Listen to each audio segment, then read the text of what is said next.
The following show is not intended for children under the age of 17. There will be foul language and adult content. Viewer discretion is advised. Numbers in my stock is going up 'cause of my hunger. When you see me in my zone, I'm locked in, not clocked in. I'm never boxed in. When you see me in my When I'm in my zone, I feel like I'm alone. I feel like I'm unknown to the world that's full of clones. My originality's focused on principalities broken. I'm loaning my heart and soul to the game that's scared to pay it back. And failure is a motherfucker. The strength to go on and believing in another sucker who don't see the vision in you. So you gotta work harder times two. Gotta make it do what it do with the limited sources you have. Your dream is still a fine motivation in you and inspire the world to do what you can. If you love it, then fuck it, get through it. Yeah. Mumble mentality activated. I waited for so long. Get burdens I've outweighed. When you see me in my Oh, here we go, ladies and gentlemen. Welcome, welcome, welcome to now the second show of 2026 for your favorite outlandish, diabolical, villainous gentleman on a Wednesday night. I am still your host, they call Mr. GQ, and I am the villain in your story, and that's okay. Brother, that was the nicest thing I've heard all day from anybody. Thank you for all that, lovely language you provided, For calling you villainous. It's crazy. That resonated with me. But Thank what's you. up, y'all? Happy Wednesday. It's Outlaw, and ain't it good to be alive? Thank you, Lord. What's going down, people? It's Mr. Gent, and are we running 2016 back? I've The been reason seeing I that say trend that- on TikTok. We're gonna need I'm some just- backstory on that. Yeah, I'll say after at the mic. Yeah, hold that thought. We can start with that. Y'all know what it is. Your boy from the sideline, DJ Micah B. And like my headline says, musical wars. But the reason why I said that is the fact that Bruno dropped already. And then J. Cole just announced that he's dropping in February. Mm-hmm. So Which I'm I had like, that oh, video queued up. I was gonna shout because I watched it 20 minutes Yeah. before y'all came on. Tickets for Bruno Mars go on sale tomorrow. Yeah. I'm see Yeah, the prices. the rodeo I'm about to lineup. see the Rodeo prices. lineup has already been announced. It is out there already. I kind of want to see Creed. I ain't gonna lie to you. Yeah, Creed is they're the only one I want to see. Yeah, Creed was like, Yes, I'm like, I'll get- you know what? I'll go to Creed. I'll go to Shabuzi too, but yeah, those the only two. I was like, you know what? I'll go with those. I ain't Other mad than at it. I mean, it's a good little lineup. It's fine. That's the word I I'm feel gonna like say. the lineups have been on the downturn the last couple of years, bro. Like I feel like the last about 2-3 has been like, Yeah, I mean, in this particular go round, just kind of giving for all my non-Houstonians what we looking like. You may know some of these artists, you may not. We'll find out. But you've got Riley Green, Chris Stapleton, J Balvin, Shabuzi, Rascal Flatts going for Military Appreciation Night, Kelly Clarkson, Russell Dickerson, Pepe Aguilar, Lizzo for Black Heritage Day. Yeah. I have I'm gonna shut up. Cross Canadian Ragweed, People are upset. Dwight Yoakam, the Red Clay Strays, Forrest Frank, Cole Wetzel, Luke Bryan, Lainey Wilson, Megan Maroney, Parker McCullum, Creed, Tim McGraw, and Kojo, aka Cody Johnson. Now, before we continue that conversation, I was salty because shortly after that lineup came out, the San Antonio Rodeo way come out. better. And it I didn't absolutely see that. shit on the Houston Rodeo. Oh, don't go. I got you, Jen. I'm Okay, here appreciate for you, that, my man. brother. Appreciate that, brother. So this lineup for San Antonio Rodeo features Russell Dickerson, Hank Williams Jr., Ty Myers, Midland, Pat Green, Brad Paisley, Sinead, whatever that means, Hudson Westbrook, Miranda Lambert, Robert Earl Keane, Gary Allen, Dos Borrachos, Cody Jinks, Braxton Keith, Banda Los Recodos, Terry Clark, 49 Winchester, Dirks Bentley, Cheryl Crow, Ludacris, the Drop Teens, and Shane Smith and the Saints. So that's a When that fire is. lineup. Oh, When and that that is. is currently that is the the 12th through the 28th, February 12th through March. I'm sorry, yeah, February 12th through March 1st. So right before Yeah. Houston basically starts. Yeah. And obviously the one that stuck out to me most was the fact that motherfucking Ludacris gonna be in Luda. San Antonio, I not feel Houston. like it wouldn't be out of character for you to go ahead and make that trip just for You know, it wouldn't you're be. not It the wouldn't be. first person that said that to me. And I'm like, you know, what am I What's doing stopping in you? February? Like, why not? You know what's stopping me? Logistics. If I gotta take care of Calissa, I'll do it, bro. Like we're gonna see, but like I'm gonna say it like this. It's not even controversial. It just needs to be said. I would much rather have Ludacris for Black Heritage Day than Lizzo because I don't see Black heritage like that when I see somebody like Lizzo. Just unfortunately, they weren't going to pick Ludacris because Ludacris was here last year. T.I. was also here last year. He was a special guest at the Bun B night. But there are so many other artists that could have been chosen. God damn it, they could have gotten Nelly for all I care. Or they could have just. How about you just move Shabuzi down to that day? I'm fine with Shabuzi doing that. I'm game with that. Like, and here's the thing, right? I'm not taking like a dig or a slight. I'm just being honest. Because you're gonna have to tell me. Think of like Lizzo as part of the culture in that sense, man. Like I know she's a like Black that, woman, but just that spot should be reserved for. Damn, I'm about to get myself in trouble. Should be reserved for someone that's iconic. Because you're representing the entire culture, and I need you to describe iconic just because. Well, the fact that some people in the younger generation, that's fine, believe that Lizzo is iconic. I'm just saying, and I'm gonna need them to explain to me how. But the fact that I already started off by saying I would rather have had Ludacris gives you an idea of how high I'm setting the bar. You could have utilized so many regular Houston rappers that could have done this. Like there's so many options. Like I'll put it. Let's frame it a certain way. And this could be hit or miss. I would much rather, and I would be okay with had they had someone like Megan Thee Stallion there instead of Lizzo. I could rock with that. Like, yeah. And that's a preference thing. And I don't really care for either very much, but if we were gonna do like a prolific Black female artist, like I would have done like Erykah Badu, or like a strong shot in the dark would be like a Sade. But sure, neither one of them would do it. No, neither one of them. But goddamn it, if I could see Sade in concert one time, I mean, shit, could we have pulled, Mary J. Blige or something, something. There we go. There we go. If we can get John Legend back, I'll check him. I'm cool with that too. There ain't nothing wrong with that. Hell, you could have took Bruno Mars. We'd adopted him for a night. Oh yeah, for sure. He's Puerto Rican, so he like the heritage is there, but this watered down. Like he's Filipino. He's Filipino and Puerto Rican. Yeah, but I'm gonna say he's predominantly. I was like, no, he's predominantly, but I got you. But yes, he's adopted by brown skin. He's of the culture. It doesn't. He's If there was another Dave Chappelle race draft, he'd be on the Black side. You could have gave me Anderson .Paak and Silk Sonic. Yeah, you could have given Anderson .Paak. You get even Leon Thomas. Leon Thomas would have been. I would have been in there. Ironically, a lot of the people we just named are on tour with Bruno Mars right now. Yeah, I know. That's how I really want to go. But like, let me ask this question to the resident DJ of the crew here. When you hear something like that for the rodeo, Black Heritage, what does that mean to you? If you had to pick a lineup like for Black Heritage, how would you go about? What's the criteria for you as a DJ? The criteria I would use is, what do Black people listen to at trail rides, which are technically rodeos without the Horses big name. On the stable. Why the first person that came in my head was like, oh, they could have got Cupid out there. We'd have been Cupid. Okay. You could have got Boosie. You say trail rides. I know, but I'm just saying. They're not going to play no. You say trail rides and don't act like we do not do that trail rides. They get, boy, you about to get them fools out here cutting up if you get Boosie on that stage. Awful. So, but I mean, in all honesty, where's the Zydeco band? Any one of them.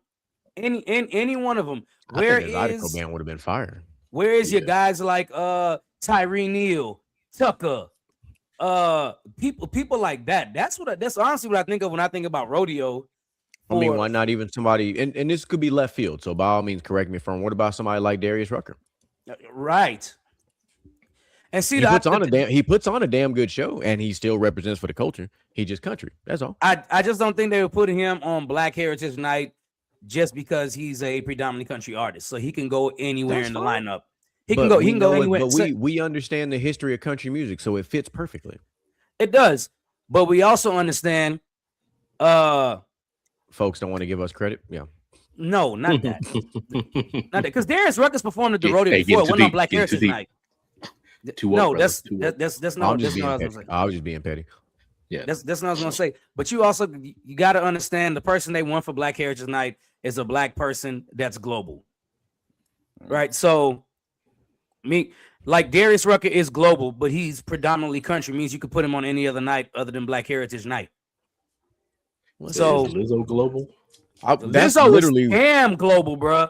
Like that's what I'm saying. Like I don't personally care for Lizzo that much, but she sells. Maybe, bro. Sells. Maybe. Let's just find out. Let's see. So, based on quick research, they are saying she is a global artist, recognized for her international chart success with "Truth Hurts" and "Good as Hell." So, since those two songs, nothing else has been internationally known. Just so y'all, that means from her first album. Let's see. What's a good move? That boy Earl said. Yeah. So her debut album, "Cause I Love You," charted in Australia, Ireland, and the UK with singles hitting top 10 globally. But nothing since her first album. In 2022, she became a top artist. Yeah, in 2022 on TikTok, she became globally known for her song called "About Damn Time." Yep, that's a good song too, bro. I'm not even gonna lie to you. Billboard ranked as a top female artist of the 21st century with songs charting globally on the Billboard Global 200. And I mean, yeah, there's that. Yeah, and that essentially covers that. So she has an international presence, which is fine. Yeah, still not my cup of tea though. It definitely ain't. Someone had to say it. I guess speaking of the rodeo, it's wild, but this year it's gonna be kind of crazy for Houston because apparently Houston is like the spring break destination this year, and I don't understand fucking why. Like I see this as a native Houstonian with a lot of love and pride for my city, but don't fucking come in for spring break. The fuck? Where the fuck is you going? Where the fuck is you? Like it's all over TikTok. I'm gonna do this as a public service announcement right now. If you are under 21, do not come. You can't do shit in Houston if you're under 21. Facts. Unless you're going to Galveston to go to the beach and go to Slitterbond. You will have an X on your hand literally everywhere you go. Permanent fucking ink in that bitch too. Yeah. Like Sharpie, the fat Sharpie. Like and we've talked about this before, and I still am waiting for Houston to adopt this because San Antonio got this figured out. I want them to get away from doing the X on the hand because I like San Antonio's method far more because they put an M on that shit. And that is much more of an indicator than an X. Like an M, you already know, hey, brother. Whoa. Yeah. But tell me I'm wrong, right? That makes sense. When I was in San Antonio, we went to the country bar with a bunch of my uniform service folks out there partying. All the underage folk had an M versus an X. And that M it covers up, it's very blaring. You're like, oh shit, sure, back up. So I just like that for eyeballs, because you know how it is when you got an X on your hand, right? After a couple hours, shots, drinking, the X can be a little distorted. You might not see it depending on what the situation is. M is very distinct. It's much more distinct and defined than an X is, especially written in black. I get that. And also, the World Cup is going to be here in Houston, so we got a lot of shit lined up already. Like the World Cup, not to mention you got all these concerts we just talked about. You have, I believe, we have March Madness coming back as well. I believe Houston is also one of the sites again for March Madness, so we're going to be jam packed for that. So, and then we spring break got though, no. fucking Disney cruises coming out of Galveston now. Yeah, Officially on January 1st. The Galveston port, excuse me, is wide open for Disney cruises, It's for gonna be jumping in Caribbean, for Houston Royal this year. Princess, for Norwegian cruises, and the other one, ITC or whatever the fuck it's called. But yeah, so if you haven't started looking at prices, you might wanna, because you're gonna hurt your pocket. Some of y'all ain't heard mine. And drop your pocket. Listen, the way my uncle got us covered, I am not concerned. These discounts is sensational. I'm honestly thinking I will talk about it, bro. We ain't got to talk about it on the show, but we'll talk about it on Saturday. Yeah. All right. So now that we got that rodeo talk covered, DJ Micah B, you want to run us into what we got going on tonight? Yeah, man. I'm down for it. This is a very, very interesting night. Y'all sit back, relax, and get your fingers ready, because we about to have an all-out production musical war. A couple of weeks ago, I want to say in December, right, Jeremy? December? Mm-hmm. Yeah, December. We ran across a meme that said, for lack of the actual post, unpopular opinion, but Jermaine Dupri has a better catalog. This producing catalog, a better producing catalog than Diddy and Dr. Dre. Mm-hmm. That's actually verbatim what the picture said. Okay. So tonight, we had going on 17 minutes, so we have roughly about an hour and 15 minutes. We're going to sit here and we're going to decipher this. What I did is I kind of just went by the versus rules, right? I picked 15 songs of each from the catalogs that they have produced, and I tried to pick 5 songs each of their own hits that they have produced as well. Okay. Personally, I think this is going to be a never-ending battle, just because I think it's more of the region you grew up in. Because if you know the South, we like East Coast stuff, we like West Coast stuff. The West Coast personally loves the West Coast. Obviously, in the South, we love the South.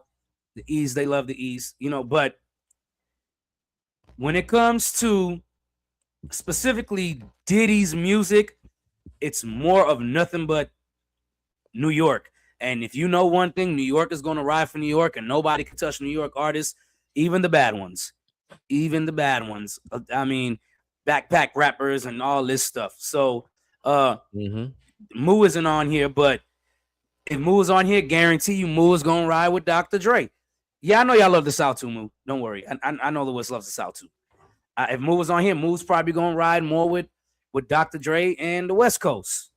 And, Third Coast boys, I mean, we Texas raised here in the South. I'm saying we're going to ride for Southern artists. But, I mean, who's to say? So I'm going to give y'all the option on where y'all want to start. And I guess I kind of line it out as I'll read the producer's discography. And granted, I know a lot of you, like myself, are deep into music, and you can name stuff that's not hits. But for the purpose of this video, we're going to keep it strictly to hits and the song that majority of the people know. So, Mr. GQ, I need you to pick one of these artists, and we're going to dive into the catalog. And I'm going to ask y'all to rate the catalog on a scale of 1 to 10. You can use decimals if you want to. I mean, it's fine. Okay. You know what? Then let's start with Diddy. All right. So the 15 songs I got I got 5. I got 5 singles for Diddy. JD don't have a lot of singles, so I only really picked two singles for JD because JD really only has 2 known singles, and everything else is basically what he's written for other people and produced.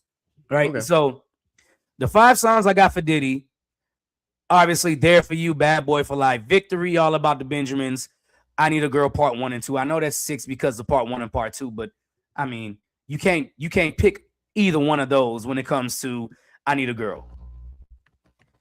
So as I went through this, I forgot Diddy did a lot of he had the whole Bad Boy remix, just like they had the So Def remix. So you're gonna hear some remixes in here because quite frankly, the remix were better than the original songs most of the time. Mm-hmm. All right. So first track, Honey Remix, Mariah Carey. Yes, Mariah Carey was a JD artist, but the Honey Remix with the Locks, Diddy actually produced that beat, which was, I didn't know that. Okay. I didn't, but it is a Bad Boy, official Bad Boy remix. Only You remix. Again, that's one of those songs where most people have never heard the original, and the original is a smoother song than what the remix is. And I think everybody on here knows Shake Your Tail Feather. You know, we all seen Bad Boys too. Nelly, P. Diddy, Murphy Lee. This is history, baby. Yup. Juicy, obviously, Notorious B.I.G. Yeah. Real Love remix, Mary J. Who doesn't know the dun dun dun dun dun? Most of the time I don't even remember what the real version sounds like until I hear it. I'm like, oh, that's Real Love, the original. More Money, More Problems, timeless song, timeless beat. This one surprised me because I didn't know Diddy did this one, and it might surprise some of you. Forever My Lady by Jodeci, which blew my mind. Yeah. I had no idea. I'm not even going. I had no idea he produced that song. Yeah, I was shocked too. That's crazy. That's crazy. A classic, dude. That's a classic. I just listened to that song like 2 days ago. Like, Love Like This, Faith Evans. Respect by Notorious B.I.G. I don't know if a lot of you know Respect, but it was on the Ready to Die album and had the reggae song sample in it. Yeah. Mary J. One of her lesser known hits, unless you were around in the 90s, You Remind Me by Mary J. Obviously, One More Chance. We all know that one. Yeah. A hit of the culture, I'm Going Down by Mary J. Oh, yeah. Hypnotized by Biggie. Flavor in Your Ear remix. Craig Mack. Till this day, I can't figure out what the hell LL is talking about, but whatever. The beat is very iconic, and that track is very iconic. You're laughing because you know it to be true. I don't know what the hell LL Cool J was talking about on that song. It don't even matter. Dead Wrong, Notorious B.I.G. featuring Eminem. Those are the 15 I picked for Diddy that I knew everybody would basically know. Granted, there is a lot more that he does, but all the ones I picked basically charted on the Billboard. Yeah, because some of the last projects that he had that did not chart actually go back to 2023. He did the Creepin' remix with Metro Boomin and The Weeknd featuring 21 Savage. He did Act Bad with Fabulous and the City Girls, and Another One of Me with The Weeknd, French Montana, and 21 Savage. Of those, only Another One of Me actually did chart. The rest of those did not. By the way, for those of you that don't know, you're probably on the page. If you want to follow along in any kind of way, Wikipedia has their discography of the songs they produce listed out by year, artist, and album. It was a beautiful thing to see. I found that like 25 minutes ago. So some of the songs changed right before I came on the air that I did have up there for all of them. Yeah, and one of them that kind of stuck out when I was looking at this earlier today was like the fact that Gotta Move On featuring Bryson Tiller. I was like, okay. I was like, he did another one, Sex in the Porch featuring Party Next Door. And I was like, huh. It's always good to see those random hidden gems that you just don't expect. Yeah, for sure. But if you were big in the 90s into music, you know the Bad Boy remixes were with where it was at. Those Bad Boy Mm-hmm. Super remixes was crazy. It's ironic that his possible cellmate in R. Kelly did. You know, he did a song with him called "Satisfy You" featuring R. Kelly in 1999. What a collab! What a collab! But like, just an off the wall question, just because you know we kind of doing this. So, of all those songs and all the projects, we'll say that were named, what would you say, in your opinion, is his favorite or your favorite? Sorry, not his favorite, your favorite. What's your favorite one that you know that he's done? I mean, before I did this list, it would have probably been Hypnotized. Okay. But since I did this list and found out he produced Forever My Lady, it's definitely Forever My Lady. So I'll keep it objective because I did not know that prior to this. So I'm not gonna I'll take myself out of that one and go ahead and just give me I Need a Girl Part 2. That's a good one. That song was that song, that remix was iconic for our childhood. Like it was. Like that song was fire. Everybody's verse was fire. The beat was fire. Everything about that shit was fire. And that one, between that one and Shake Your Tail Feather, because Shake Your Tail Feather was iconic because it was, you know, featured on the Bad Boys 2 soundtrack, and it fit perfectly. And you know, of course, Nelly and Murphy Lee had the jerseys on still doing their thing. Like it was, you know, those were two visually very appealing videos that were put together very well. Back when people actually gave a fuck about putting music videos together. Facts. So, you know, I agree. Move Part 2 is better. You know what, you know what for me what really makes Part 2 better is Mario Winans' verse. Mario Winans came and spitting, "Girl, what the hell is on your mind? I can't be dumb, but I'm not blind. Yeah, there's something leaking in your mind. Don't look too good for you and me." Mm-hmm. Jet? But my pick is Only You.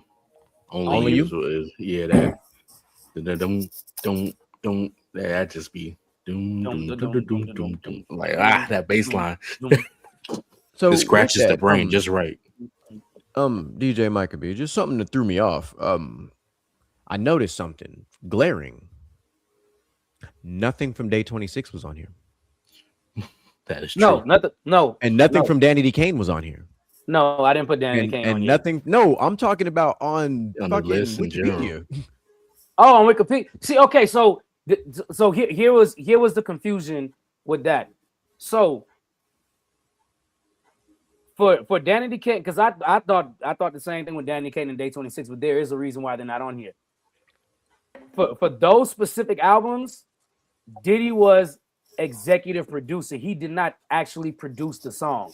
He was just an overseeing of the song and helped with the mix and mastering. He had nothing to do with the beats producing those songs. So he's listed as the executive producer and not the composer or producer. Gotcha.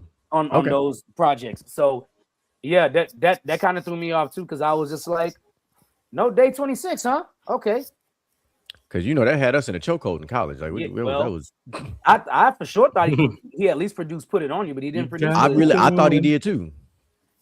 You got me going. But if I put I guess now we're ranking it or putting a 1 through 10. Is that what you said? We're putting Outlaw. What's your favorite on the list? What like I kind of missed a bit. I had to go check on my daughter real quick, but like we were talking about like producers or something. Come on, Diddy. His discography. I can run back through it real quick. That way you hear all the songs. It's like it was like a list of like his most iconic songs like he produced or what? Mm-hmm. Pretty much, yeah. Yeah, you can run through it one more time. All right, so there's Honey Mariah Carey, Only You by 112, Shake Your Tail Feather, Nelly, Juicy by Biggie, Real Love by Mary J, More Money, More Problems by Biggie, Forever My Lady by Jodeci, Love Like This, Faith Evans, Respect Biggie, You Remind Me, Mary J, One More Chance Biggie, I'm Going Down, Mary J, Hypnotize Biggie, Flavor in Your Ear, Craig Mack, Dead Rum, Biggie and Eminem. and then his hits, I'll Be There For You, Bad Boy for Life, Victory, All About the Benjamins, and I Need a Girl Part 1 and Part 2. Give me Hypnotized, but my dark horse Diddy production is actually going to be out of left field, but it's Notorious Thugs. Oh, that's a good one. That's a good one. I see what you did. A man of culture. I see what you did there. That was my deep cut. You know, that's a good one because a lot of people who don't. Yeah. Here's the thing about when you do anything musical, you've got your casual fan, then you've got like everybody else. The guys who know a ball. Because the ones who only focus on the main hits, right? And it's like, what about when you listen to an album from start to finish, like, and you find that one obscure track, like track number 6, and you're like, what the fuck was going on here? But I fucks with that. I got track 6 on repeat. The song that should have been like a hit single, but it wasn't. Yeah, like, and it's because it hits you a certain way. Like, man, that's got some fire on it. Why was that's that? How I feel. That's how I feel about Respect, because it wasn't a single off the album. Yeah. Oh, and surprising fact, Diddy did not produce Party and Bullshit, else it would have been on the list. Really? Yeah. What? Who the fuck produced that? I forgot. I just looked it up and I was just like, why Did he get him killed? On here? Because you're talking about a house party anthem type song. Party and bullshit and bullshit, and that's crazy that he didn't produce that. Yeah, but I wonder how many bad decisions were made to that song. A lot. Easy Moby. Easy Moby. That's it. Yeah. Okay. Yeah. Okay. So I was shocked. I was like, I feel like I've been lied to my whole life. At the same time, you feel like that's a Diddy song. And you would think, you would think, and it goes Party and Bullshit. Okay, Moo picked Only You. See, Only You. Yeah. Okay.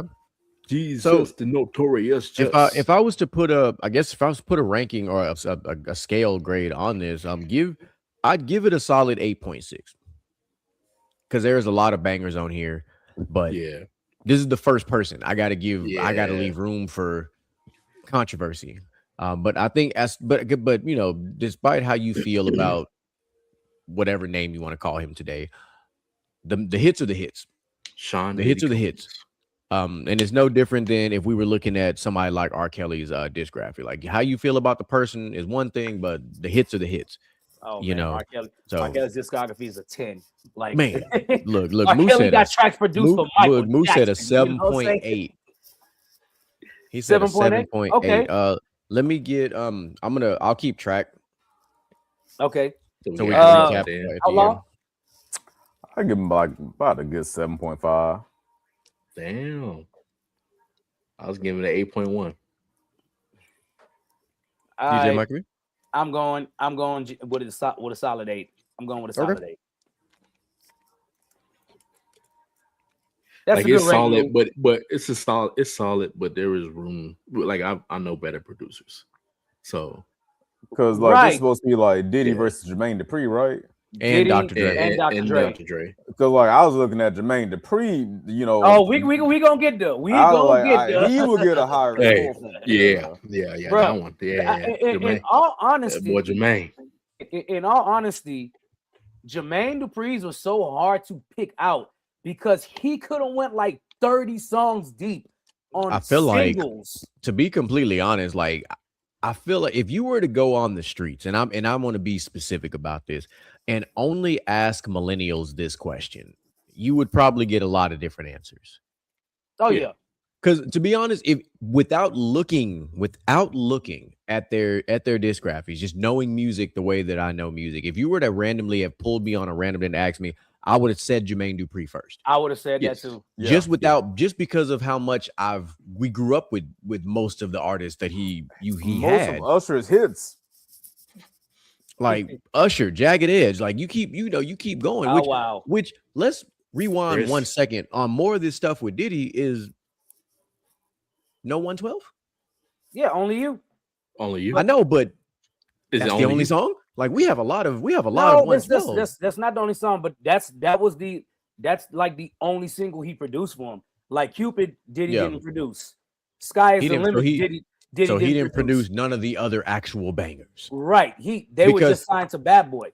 Because hindsight being 2020, knowing what we know about Diddy now, you would be shocked that he did not produce Peaches and Cream.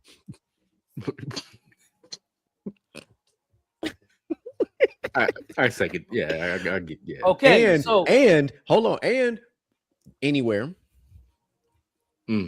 Because if you think about the freak offs, I'm just you see where we're going. The words right? in the song. Right. Look, and then but again, then looking at the end of the documentary, you already know. Favorite position. I'm just, I can start plugging some fucked off shit. In the shower. I'm just saying. Yeah. All that's cool. The problem is say you got a point. Diddy had too many producers working under him, and he was the executive producer. So he did most of his stuff. Most of the stuff that Diddy hands-on produced were in the 90s. Yeah. That's why most of his is in the 90s.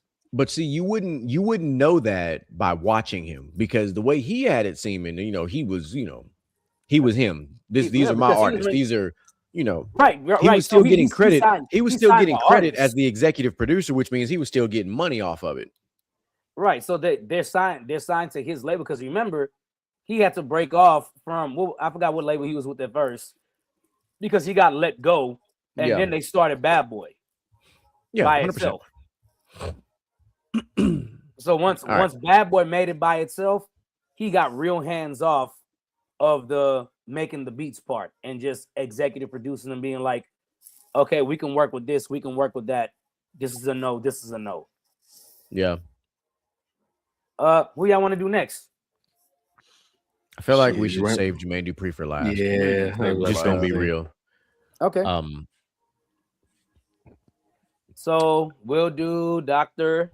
Dre, West Coast legend, best friend of Snoop, and Eminem, and 50 Cent. And 50 Cent.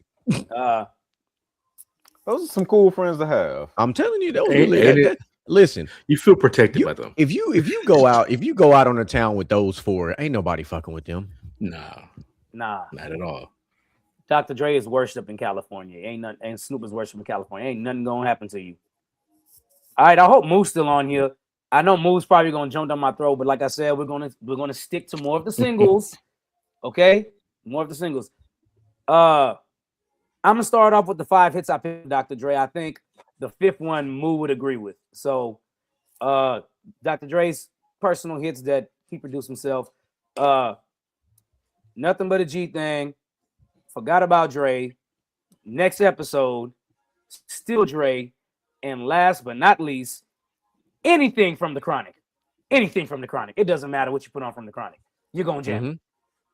It's one of the best hip-hop albums of all time. Anything from the Chronic. Now, let's get into the producing. His was kind of hard to pick too. But because he basically produced all of NWA's catalog. So a good chunk of Tupac's catalog. A good chunk of Tupac's. I tried to bounce around to different artists, as much as I could anyway. So there we go.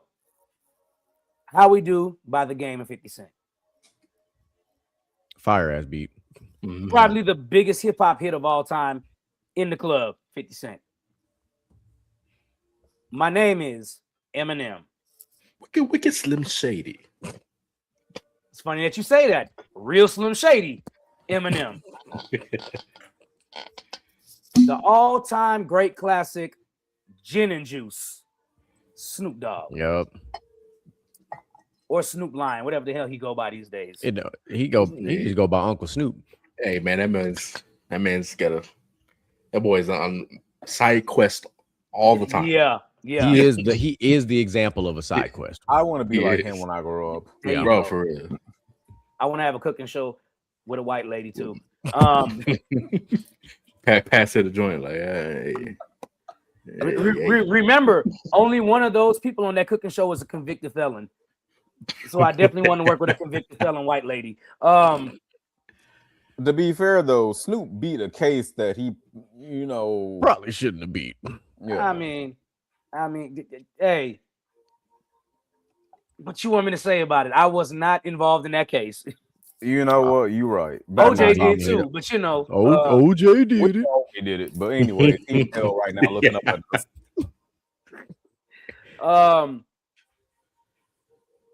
Express Yourself, NWA.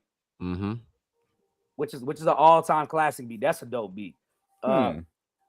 Straight Outta Compton, NWA. One of their best hits, period. X by Exhibit. Mm-hmm. Oh, look at you. That's year 2000 you talking about. Mm-hmm. I forgot this one in the scheme of things. And then when I went down the list on the discography, I saw it. I was like, damn, how could I forget? Family Affair by Mary J. Blige. Yeah, that's the one.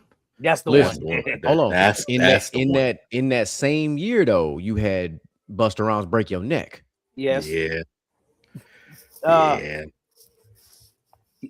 Blow Your Mind, Eve. Yeah. Listen, one, Eve and Gwen Stefani, that was a fire ass crossover. And that beat was nasty. Yeah. Like that that's like you can just ride in the car with the windows down and just that song hits. Let me see what this. But Family Affair is crazy. Like that Family Affair is deep. Yeah. Family Affair is deep. Don't forget Bad Intentions. That was another one. What else? Here we go. Oh, Ain't No Fun. Snoop Dogg, Corrupt, Nate Dogg. Mm-hmm. Y'all know what it is. Yeah. Mm-hmm. Yeah. Y'all. Boys in the Hood. Eazy-E. Mm-hmm. Murder Was the Case. Snoop Dogg. Out of Control. 50 Cent. And I think that was Mobb Deep with 50 Cent. Yeah. And last but not least, probably the one synonymous with rap. It made hip hop really big in the 80s. Fuck the Police, NWA. If you ever just go back and listen to the instrumental of that instrumental is actually fire, bro. It is fire. The drums. Yeah. The drums on that damn beat. Oh man. Yeah. So talking about the West, y'all realize the Super Bowl and the Olympics are in LA this year. Yes.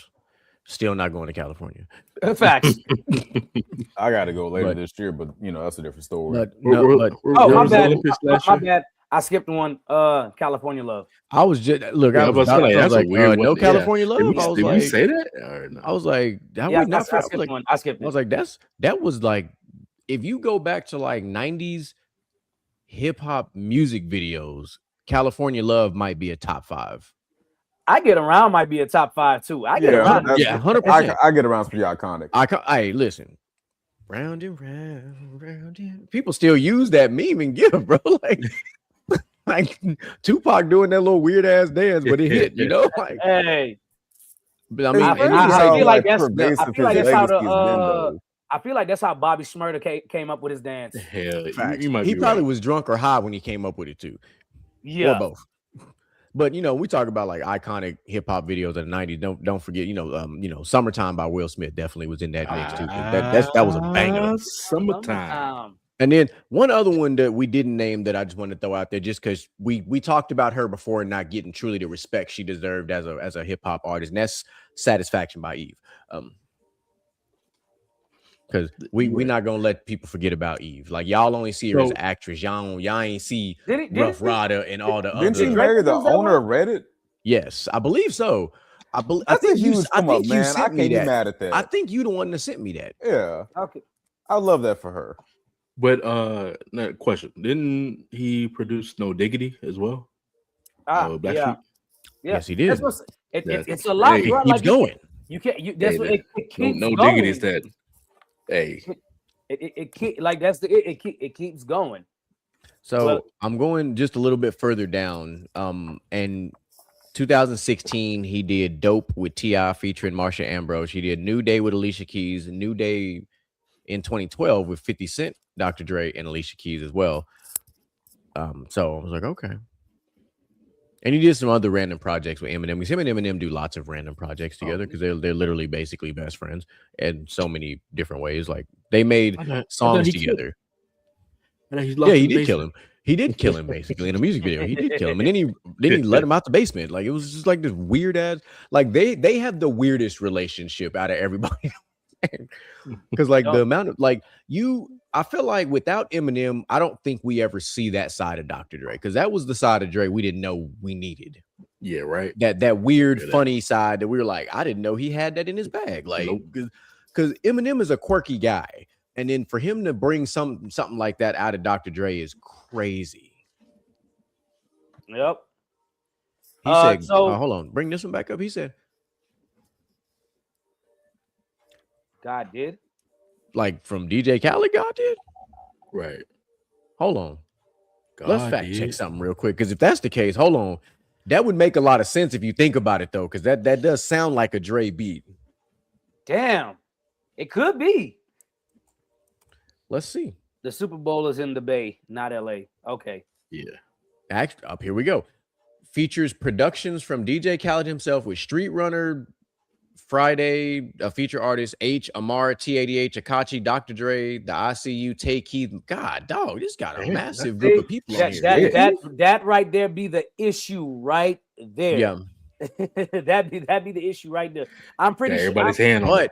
But on that particular album, in general, Dr. Dre had a big role in that album, which I did not know until just now. I'm looking at it right now. Like, I didn't know he had a big part in that, but that's what I'm looking at right now. Okay. But so Dre had a piece of it, but not like the now. Okay. I was like, hold on. Okay, that's crazy. But if you listen to that beat, it sounds like it's got hints of like the Dr. Dre signature on it.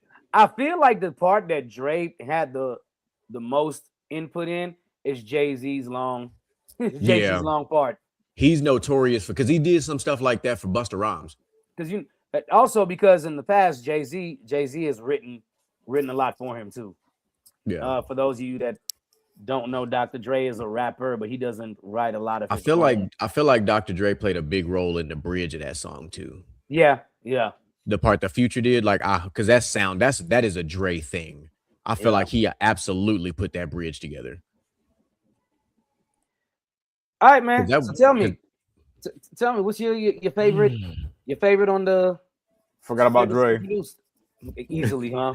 Yeah, forgot about Dre. I wasn't even about to sit here and like just go ahead and debate about it. I forgot about Dre. I am actually going with next episode. I thought about that. I really thought about that. But I'll tell you what, I'm gonna go left field only because we talked about it, but I'm just gonna let it be. But keep the heads ringing. Oh yeah, keep the heads ringing. We didn't talk about it, but that wasn't even on list. But if you grew up and you sick. Yeah, if you like, bro, like, and then that song is synonymous with the movie Friday as well. Like you're like, you know. And I just feel like that song, it's a perfect combination because it has the rapping, but then it's also got like the singing. It's got a great mixture. Like that's a song you listen to in your car with the sound system, beat thumping, 100%, and you beating down the block with that song, 100%. Yeah, I'm gonna go with special mention to Family Affair too. See, yeah, like, I was like special mention to Family Affair, but at the same time, where was it?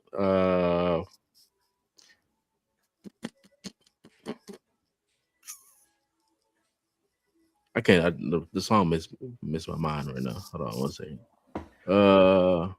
Brother Moo. Brother Moo is crazy. I'm gonna say something about that later. Where is that? You are searching hard, sir. Right, I'm fucking up right now because I definitely just had it in front of me. And then I exited out the app and then came back in. I will say is like if I had to have a second choice, it would be 50 Cent's In the Club. So y'all go ahead. I'm gonna still search for it and then. Okay, so let's go. Let's move. You there? You fucking right. I know it. Didn't I tell y'all he was gonna be on here for Dre? I couldn't miss Dre or JD because it was my two favorites. So no, we're doing Dre right now. Yeah, that's why I had to pop up in here. What's good though? What's the deal? The next episode. Damn, that took you a long time to find. Yeah, I know. I couldn't. It just missed my mind. That's the one. That's the one. I said nothing but a G thing. You said nothing but G. Okay, yeah. Ain't nothing but a the G next episode. That beat is iconic. Always will be. That beat is so iconic. They put it in Straight Outta Compton, the movie. And that's how I feel about Keep the Heads Ringing. Like that's an iconic beat. Like, because you've never heard another beat similar, right? Ever. Like ever. Just ring ding dong. Yeah. Ding ding ding dong. Keep your head like, ringing. yeah, like listen, look at all these millennials. We just know. All right, Mo, what you got? Rolling down the street, smoking Indo. Come on, sipping on gin and juice. Laid back. Yeah. The mind of my money. I can't believe I got you wrong, Moo. I thought you was gonna go with "Ain't No Fun." I can't believe I got it wrong. That gin and juice, man, that forever had me in the choker. Hey, speaking of that gin and juice beat, it's fire though. Come on, man. Look, the way it starts, the way it's perfect. You know what's crazy, right? Is I had a feeling the Moo would go with gin and juice, but I actually low key, I actually thought the Moo was gonna say nothing but a G thing. Baby, too low, y'all niggas going crazy. Because that just sounds that sounds like a Moo crash out song. So it fits. See, normally, but I ain't gonna lie. I mean, when I'm not crashing out, I'm rolling down the street, smoking Indo, sipping on gin and juice. So you feel me? So there ain't no way in hell. There ain't no way in hell in 2026 you still drinking gin. You're right. I ain't gonna lie to you. I'm not. I'm drinking tequila. Oh, okay. It's okay to drink gin too, though. Don't worry about it. If you cultured, you got it. If not, it's okay. Hell nah, dog. It's not okay to drink gin past 25. Listen, Micah, you've been to my house. Even in my bar, there are bottles of gin. There is. I have bottles. And I use it for mixing purposes, but I have that's the only Hang on. Is there some gin slander in this house? No, not for me. It's not. Put some hair in your chest. Yes. I mean, that's what whiskey's for too. But no. Yeah. I am a gin and tonic aholic. There was a little bit of gin slander, but it was not very nefarious. I used to be on gin and tonic like crazy. Yeah, gin and tonic was my go-to drink. No, thank you. All right, so it's okay, Jen. You're not old enough. It's okay. I'm not. My taste buds ain't matured enough for that at all. No. So, what did Pablo say? I'm drinking Seagrams and they pay me for it. Well, Snoop said I got a bottle of that Seagram's gin. Everybody but they got their cup, but they ain't want to pitch in. Everybody got that cup, but they ain't pitched in. He still did say that. I didn't know that he produced the recipe by Kendrick as well. He did. Yeah, that shit hard. That shouldn't even surprise you. I was actually surprised that he didn't produce more Kendrick tracks. Right. That part is what I was surprised about. He didn't produce more because I feel like if him and Kendrick really did a collab, like a legit collab, like I would love to see Dre produce Kendrick's next album because I feel like it would be a masterpiece. What if that was like Dr. Dre's like last album he produced? I bet you it would be a banger if he did it. Like that's him like going out on a high note. That would be phenomenal because I bet between that and some of the collabs that they would do, I bet that shit would be absolutely gas. I could see it. Like I could truly see, especially after the Super Bowl. Like the fact that should tell you everything you need to know is when he had an option when they did the whole Super Bowl thing that Kendrick was a part of that. Because everybody didn't really know Kendrick like that when he came out. Like the ones who listen to music like that knew, but like a lot of people were like, this Kendrick guy, that's the guy that did that drank swimming pool song, or whatever they or did that he did that like King Kunta song. Like they had bits and pieces of Kendrick. They didn't have him in like how we knew him. We walk around. We gonna be all right. I'm sorry. Let me stop. I can start rolling. Sit down. For no reason. Be humble. No, absolutely not. We gonna rate this discography now? Yes, we will. And I'll be bold, and I'm gonna give it a solid 9.1. Yeah. Is it? You can't put this. You can't give this one an 8. Nah, Anything. you can't. Truthfully, Nah. I don't think you. I think you would be doing him a disservice if you gave him a 8 point anything. If I'm being like, if you look at the timeline, because we talking about him going all the way back to 86. So from 86 to 2016, there's no way you could justify giving him something in the 8s unless you just got some kind of beef that we don't know about. I feel like he went on such a hell of a fucking run. Like I'd have to give him about like a 9.4 at least. You know, like yeah, that's I've been doing the same thing. 9.4. Yeah. Like honestly, it's only held back by like how the stuff he's done more recently ain't on the same level as you know his peak, of course. You know. Yeah. CJ said 9.3. CJ, yeah. I'm with it. Around the same. He's scoring in the 90s no matter what, you know. Absolutely. Yeah. Moo, what you got, Moo? The boy working. Okay. The boy Moo gonna come back on here and say 10.5. I just know it. I wouldn't be mad at him if he did. On the other hand, I am going with a 9.5. I respect that. Okay. I was almost gonna do a 9.6, but I was like the newer stuff kind of held it back some. Yeah, and I'm gonna make a slight adjustment. I'm going from 9.1 to 9.3. It made sense. I thought about it when CJ said, I was like, you know what, it's true. And then what Outlaw said, I was like, yeah. I was like, because there's a lot of all due respect. And with that, yes, sir. Oh yeah, let me get his. I'm going with a solid 9.6. Okay, somebody did it. That's solid. Somebody did it. All right. So, DJ Michael B, I have a note for you. I would like you to take because this sparked a conversation in my head that I feel like you and Moo together can work on putting this together.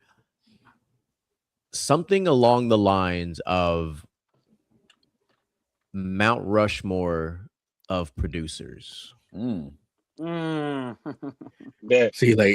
See, like after this, I was gonna ask y'all who's y'all favorite producer. We don't no. We listen, brother. We need time. We need time. That's another episode. I said we need time. That's why it's kind of easy for me. Yeah, that's fine. Yeah, but listen, make a note of it. That's a pending episode. Listen, DJ Michael B and Moolage are the music guys. They got all the music stuff. Now, by all means, Mr. Gent, chime in how you see fit with that. But that is their baby. I just throw the ideas out there. We own it. We own it. We like that's a hell of a conversation. Are we going to narrow this down to a genre or no? Your decision. Your decision. You show me the outline. I will follow the rules and I will participate. Okay. So whatever the parameters are, set them, throw them in the chat. I will do my research and I will go from there. All right. Yeah. So going on to the last person. JD. The South, Jermaine Dupri. All right. Like I said, I prefaced the beginning of this. He don't have songs that he does himself. He has 2 albums that he did, and his 2 studio albums. He had a couple of songs on in the rest of them like DJ Khaled, where he's just there. And he rap, he has a verse. But the 2 I picked were obviously Welcome to Atlanta and Money Ain't a Thing. Like, for sure. Those are 2 iconic songs. Yeah. Collab with Jay-Z, and then the remix has a collab with Luda and just okay. Yeah.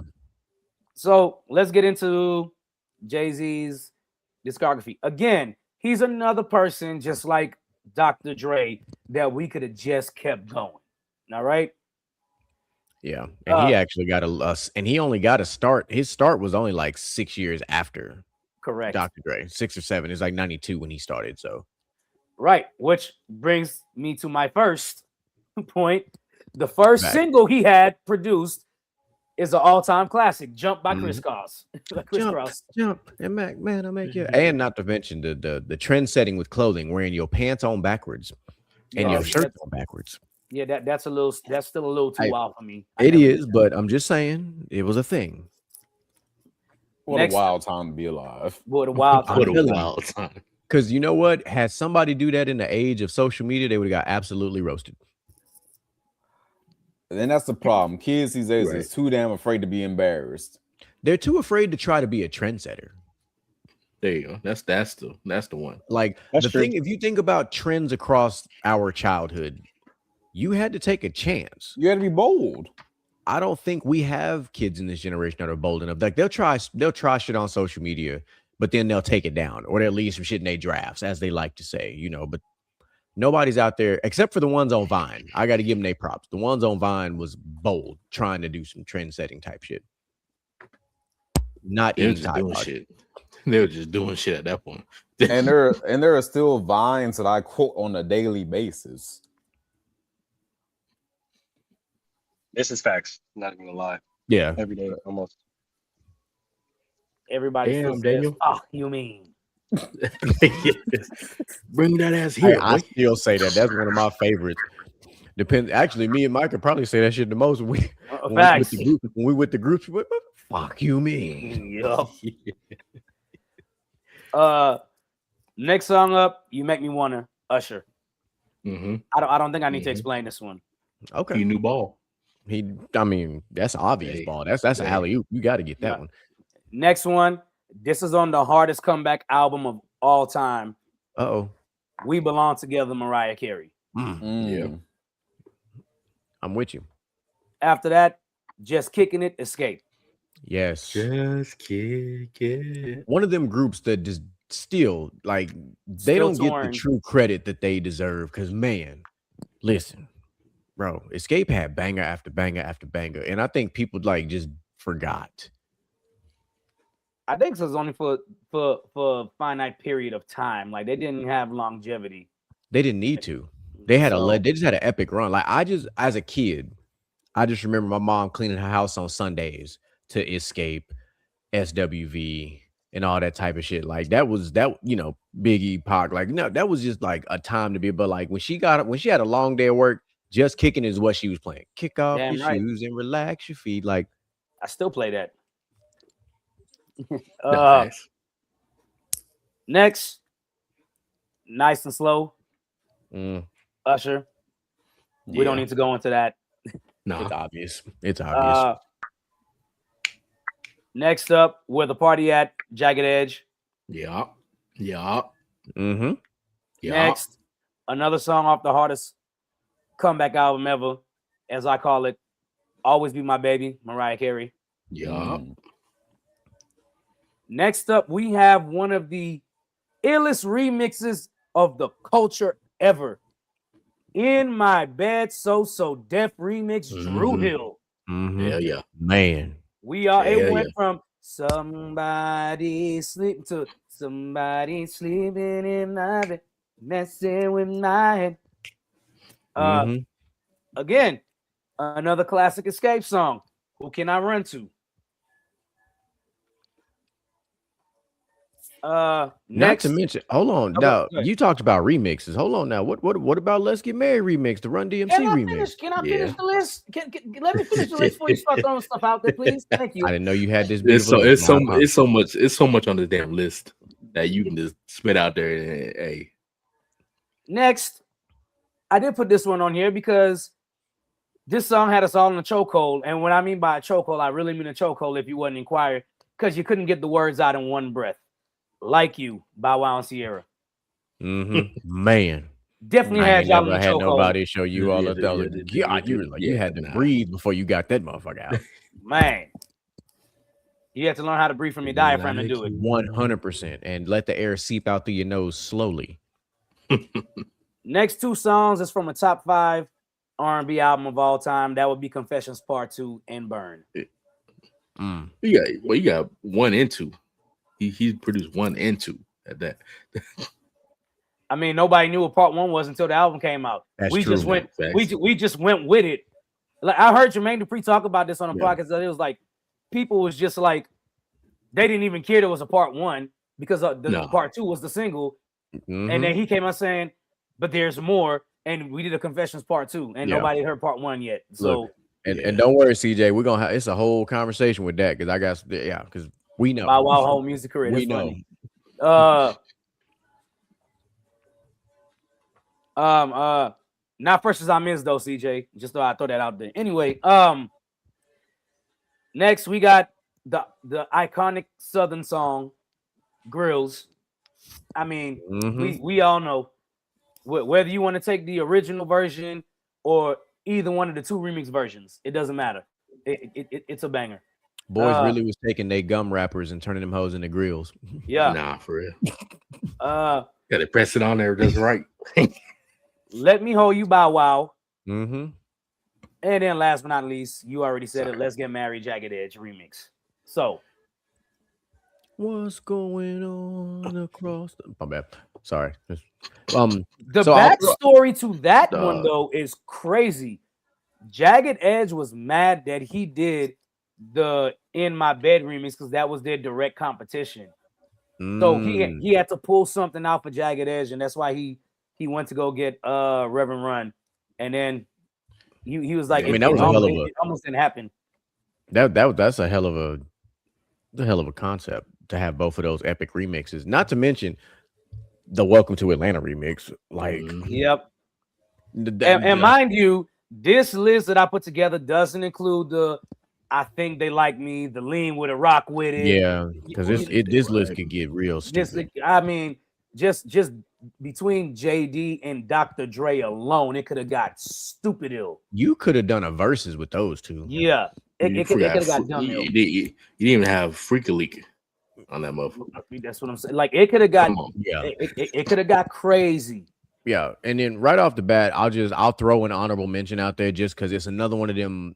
I call it just one of them bangers that you play in your car, and it's Functified by the Brat. Like that song was just fire. Like all the Brat's early work was absolutely fire. First of all, and when we was talking about I Think They Like Me in the remix, she had one of the most fire verses up in that motherfucker. Talking about having the gat under the skirt. Like we was like, what the wait, hold on, what? Like nobody expected her to say some shit like that, but it was just fire. All right. Give me your favorite.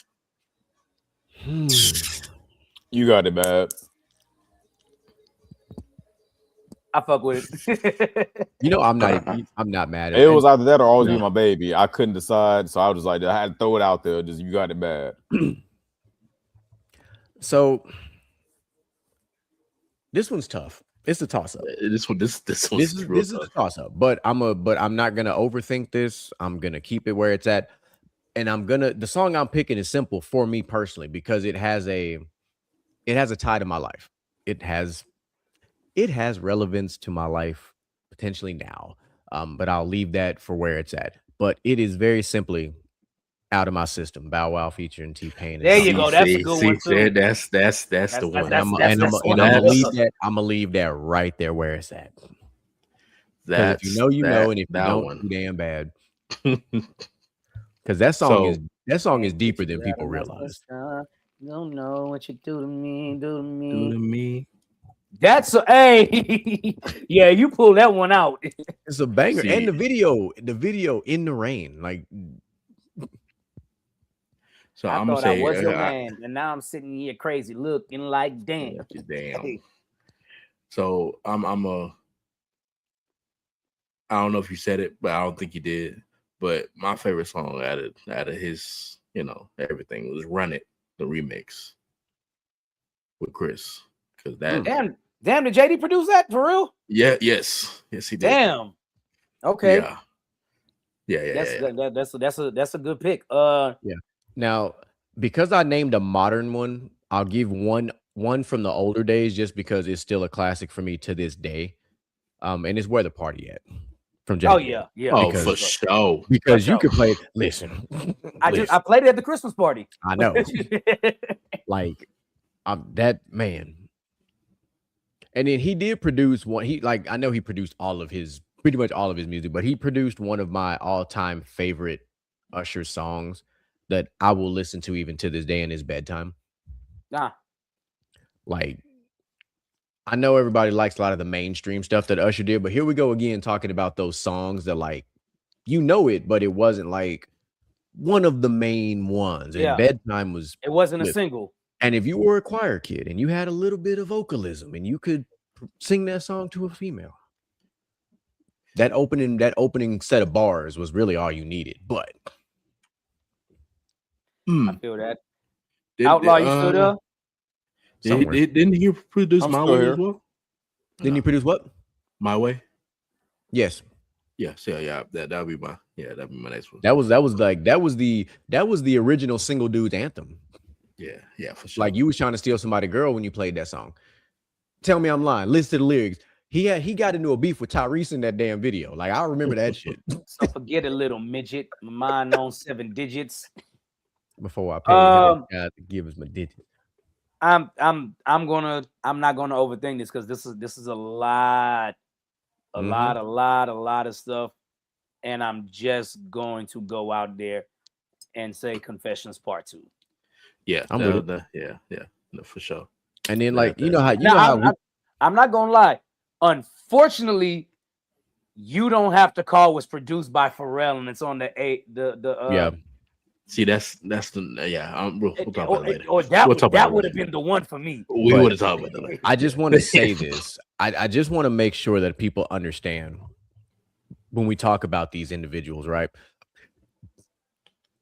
From 2000 to 2007, Jermaine Dupri was an absolute monster.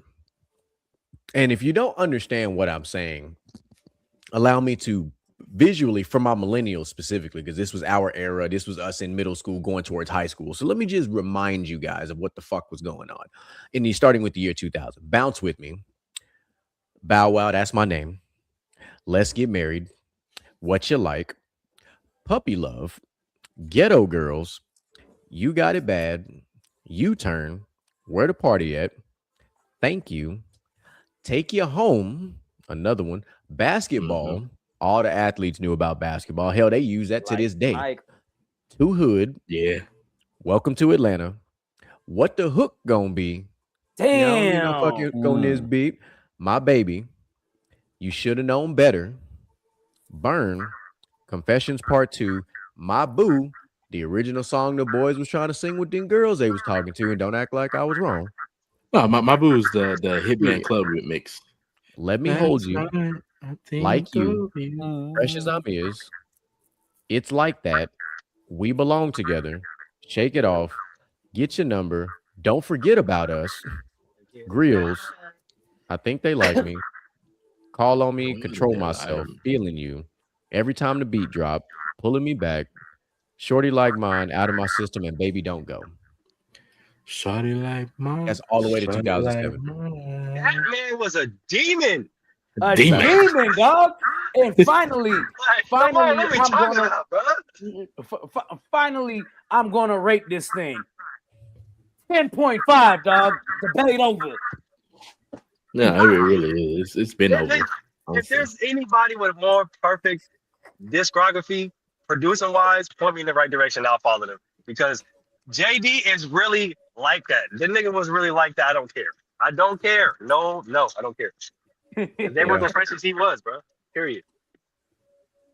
Like it would have been a little bit more fair if they said Timberland. But nah. I ain't gonna it would have. Even then, but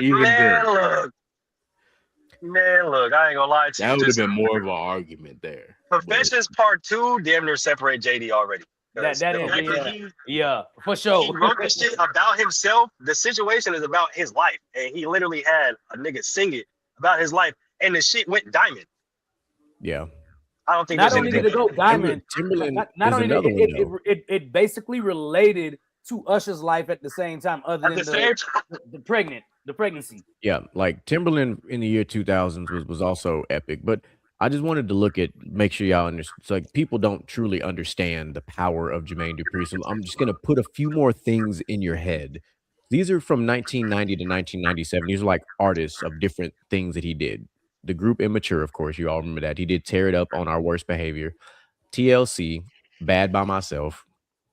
Of course, you know all the crisscross stuff. He did Can I Get a Witness, Run DMC, Down with the King.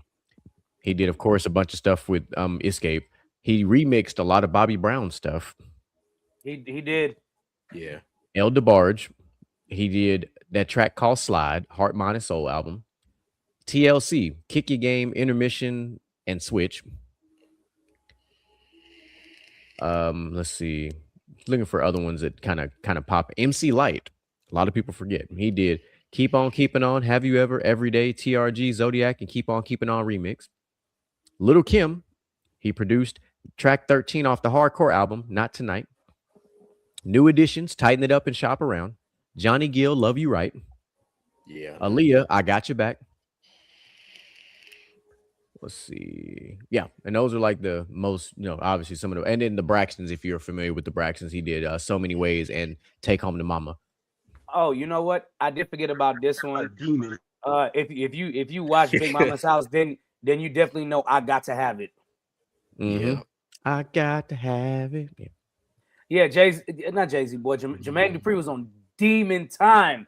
It's on Demon. Damn. Yeah, I think I don't even think anybody else has to rate that. CJ said 10.9999. I think we're all going to sit here and agree that JD was that guy. He has banger after banger after banger. Now the subjectiveness comes into where you compare the actual beats over than just because you know, like, I think people forget best producer and record of the year are two different things at the Grammys. Yeah. So record of the year incorporates, that's why something can win best song but not record of the year. This Miley won a Grammy for record of the year for Flowers, but didn't win best song. Yeah. So which is weird as hell to me, but yeah, it is. But it'd be like that. But let me just say, hell of a list for all three. Hell of a list. Very good, very compelling. Enough content for everybody to understand that nobody had it better than millennials growing up. I'm just gonna fucking say that. We had so much music that we still on our Spotify's and Apple Musics and Amazon Music play feature songs from these three, and we ain't even gotten halfway through some of the other producers we could have added to this list, because somebody has said it earlier about Timberland. That's Kanye, another one. Dark Child, another one. Kanye, another one. Like Babyface, like Pharrell, like Missy. Go on. Missy, yeah. Like it could get stupid. The amount of I don't Scott Storch. Like I'd love to see it like 30 years from now. What? If any group, and I'm talking millennials, Gen Zs, all the above, I don't think any other group from their quote unquote birth to their adult life had a better run of music than millennials did. Like we got a taste of everything. We did. We got a taste of everything because we got the early stages of gangster rap. We got the renaissance of gangster rap. We got the early stages and the renaissance and the peak of pop music. Yeah, don't forget we got G-Funk. Yeah, we got G-Funk. We got the 2000s, which I don't even know what to call that. I don't even know what to call the 2000s era because it was so epic between rap, hip hop, R&B. We got the crunk era too. The crunk era, undefeated. You hit that's like not to we had neo. We had some neo soul going on as well. Like we can't forget about that. Like so, like remember, Micah remember this very well. Our sophomore year of high school, we got introduced to Life Jennings. Right. Yeah. And that was different from like traditional R&B. That was very different. We had Raheem Devon coming out with more stuff that, people were getting introduced to. Music Soul Child was still dropping music. The Dream came out. Maxwell was dropping. Neo came out. Maxwell came out. Trey Songz came out. Bobby Valentino. Like you see where we're going? Like we have our catalog is probably undefeated. Like, did we have some flops? 100%. Yeah, but we had more. We had so many icons. Now, here's an interesting question. We have like 11 minutes, so we may not be able to answer this question fully, but I'm gonna start with our resident DJ. Every era and generation has their legends, right? Like we talk about like Michael Jackson and Prince. We talk to that level. Who do you think that is for our generation? Like if we put two, like doesn't matter if it's R&B, rap, whatever. Who do you think those two artists for us are possibly? Well, obviously Chris Brown, no doubt. Okay. For sure. But you said I could have only correct answer. You said I could have two. So yeah, I'm just I mean, obviously I'm gonna go Chris Brown and Lil Wayne. I can buy that. I get it. And for me, like people might not agree with this because whatever, but for me it was a toss up between Lil Wayne and T-Pain to add onto the list. T-Pain's a solid one, honestly. The only reason why I don't pick Usher is because Usher's kind of split in between two eras. I mean, but it's if you're looking at when I say for us, I mean that he's in our era. That he's in our era. Like I would say Chris and Usher because when you think about MJ and Prince, like you have people that's more over here, then you have people that's over here, but that's the same as Chris Brown and Usher. So the same way that you say that when we talk about the eras and crossing over, because if you say Chris Brown and you say Usher and you even say T-Pain, you have to throw R. Kelly's name in this mix. Yeah. Oh shit! Yeah, he's because he went from the 90s all the way up to he went far. So so see how this is an act. This is a compelling conversation. It is. You know what? I rescind what I said. I am definitely going with R. Kelly and Usher. Because that right there is on the far left and right for sure. Oh yeah, for sure. You have people. Oh yeah, I like Usher, but R. Kelly's the king of R&B. Then you have your other people like R. Kelly can only make one style of music, but Usher can do pop and this. Hey. Yeah, I'm gonna go. I'll go R. Kelly. So I feel like I got some controversial picks. Go for it. I love to hear. That's the first of the show. Go ahead. So my first pick is not controversial. I'm gonna say Chris Brown. The second pick is a controversial one. I'm gonna say The Weeknd. You seem like a Weeknd ass nigga. I'm not gonna lie. I am. I was the first mixtape. What the fuck you mean? Wow. There will be no Weeknd slander on this show, sir. It's no slander. No. Why we saying slander? It's no slander. It's the way you said it. Beyonce is actually a good pick. Beyonce is a solid pick. Like Beyonce makes sense, kind of. Like, and I say kind of, and I'll be respectful. I won't be. We know. Folks who watch the show know how we feel about Beyonce, but my only issue with Beyonce is I think she started too late. No, solo. Solo. That's what I was. Solo, what? Yeah. Solo. Like as a group, most of the stuff in the 2000s is all Destiny's Child. Because if you look at her run as a solo artist, right? Like, and we have to be objective about this. Is her solo run better than Chris Brown's solo run? Hell no. Or Usher's solo run? Hell or no. R. Kelly's solo run? Hard hell no. Like hard hell no. But these are but I guarantee you there are people who love the Beehive who would say otherwise. Because here's what I'm gonna say. I'm gonna equate it to sports. Check this out. The Beehive are like Jordan fans. They feel like she can do no wrong. And they would say the fact that she had a run from this long to this long and did all these tours and all this stuff, they would literally use that. They would use the Jordan logic to make sure that that no one can stop it. However, they would be wrong. Just gonna say that. They would be wrong. Because I just gave you three artists who had really a longer runway of soloism. Now, when it comes to number of hits, it gets kind of competitive. I'm not going to pretend like it doesn't. It gets competitive with number of hits. But well, you could talk about number of hits, but when you start talking number ones, Rihanna has more. So true, 100%. And Rihanna also had a late solo start. But we also knew her for, Pon the Replay and Rude Boy, and she had a nice run too. Like, but then she's coming back to music this year, huh? I believe. I don't know, but then here's another one, right? Not even necessarily a controversial take. Don't get my hopes up with that. I think she's coming back. I think she's coming back to music this year. But let me throw another name at you because we can't. If we're gonna use Usher and R. Kelly, we cannot not throw in Mariah Carey's name. I damn near cry right now. They say Rihanna coming back to music. Like we have to throw Mariah Carey's name in there because she did the same thing. She crossed over. Like as far as being in two different, and she had a nice run. Like she really did. She had a phenomenal run. Like so she would be. I think if you got my only problem with Mariah Carey is she took a hiatus in the beginning of the 2000s. Okay. A good it was like 3 or 4 years or something. Like nothing, no features, no nothing. She was just gone and she had no plans on coming back. And then she went back, she went to Jermaine Dupri and came back and dropped the hardest comeback album. Yeah, I was about to say the comeback album was that made up for it for sure. You did. But I feel like there is a conversation to be had because I don't think there's a bona fide answer to that question yet. Because we could break down each of those artists that we said and we start really deep diving into it, and the five of us might all have different answers. We might have one.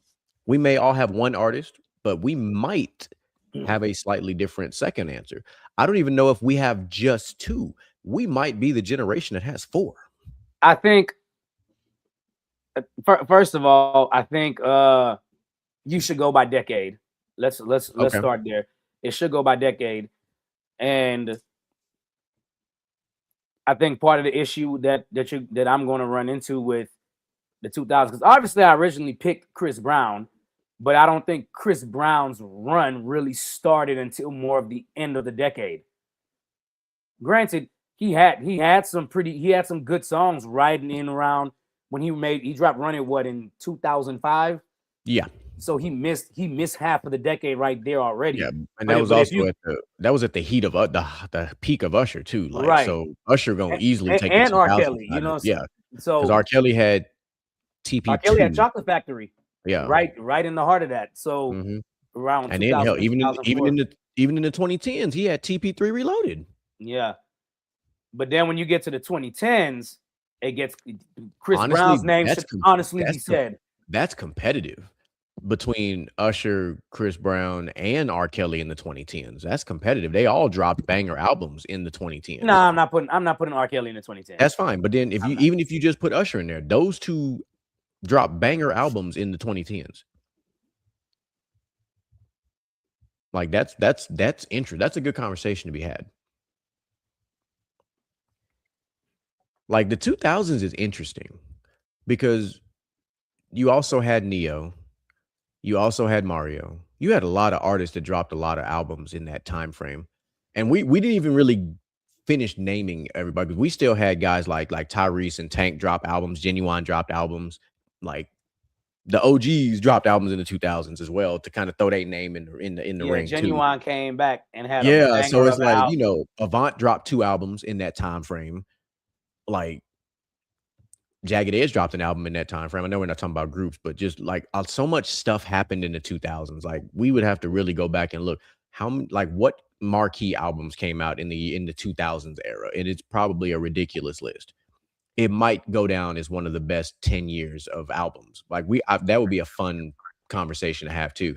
Like if you go from let's say the 80s, the 90s, 2000s, 2010s, and 2000s, that's it. You can't go to 20s yet because we still got 4 years left of the 20s. But I'd be curious, like what would we say are like the top 10 albums of each of those time frames? We're gonna have to compile a list because I think everybody will have a different list. I think it'd be a hell of a list. And then just so that's a fun conversation to really think about because I don't think there's a right answer. But I also think we have more than 2. I still feel like we possibly have 4. Okay. Because 2 of our artists crossed over. Yep. That's why. Because 2 of our artists crossed over. Kind of like how Snoop still crossing over from like the 80s, 90s, 2000s, 2010s, and 2020s. Like he's crossing over. Like it's ridiculous at this point. But like by the time Unc decide to retire, there ain't gonna be a single side quest that Unc ain't done yet. He done hosted part of the Olympics, which is crazy. Like that is fucking wild to think about. Him and Kevin Hart, they've been hosting as part of the Olympics. Like Unc was at the Grammys doing red carpet interviews. Like what else can this man do that has not? He played a vampire in a movie. Like people forget about that movie that came out on BET a long time ago. Like Snoop done some stuff. Like his acting has been pretty good too. Obviously, we know him from Baby Boy, you know, And The Wash. and The Wash, and How And High. he did a murder case. That man is legendary.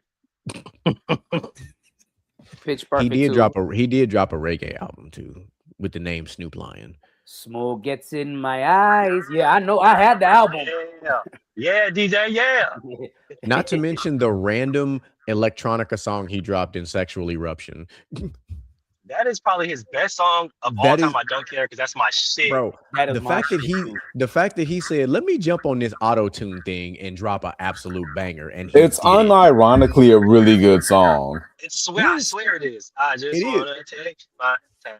And it's a good song. Like there's nothing wrong with that song.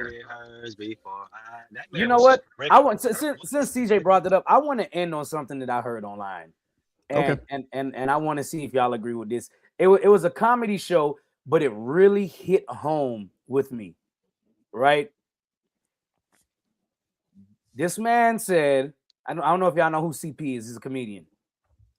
CP said, "What happened to white girl songs?" And I felt that. Yeah, I still feel that. Life was happier when we were singing stuff like "It's like rain on your wedding day." Where are those songs? I'm not gonna lie to you. I miss Kesha now that you said that because hey, facts. I take it a step further.